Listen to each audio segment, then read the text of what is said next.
দেখো বন্ধুরা, এখানে আমি চানার তরকারি রান্না করছি। তেল দিয়ে দিলাম কড়াইতে।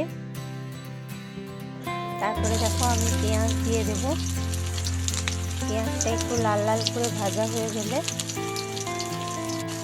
এই দেখো এখানে পেঁয়াজটা অনেকটা লাল লাল করে ভাজা হয়ে গেছে। এবারে আমি এখানে একটা টমেটো দিয়ে দেব। টমেটোটা দিয়ে ভালো করে টমেটোটা গলে আসলে এখানে কয়েকটা কাঁচা লঙ্কা কেটে দিয়ে দেব। এরপর এখানে আমি লঙ্কার গুঁড়ো, হলুদের গুঁড়ো সব দিয়ে এবারে ভালো করে জল দিয়ে কষিয়ে নেব। মশলাটা ভালো করে কষিয়ে নিয়ে যখন তেল ছেড়ে আসবে তখন তারপরে আমি চানাটা দিয়ে ভালো করে মিক্স করে দিব। তো চানার তরকারি রেডি।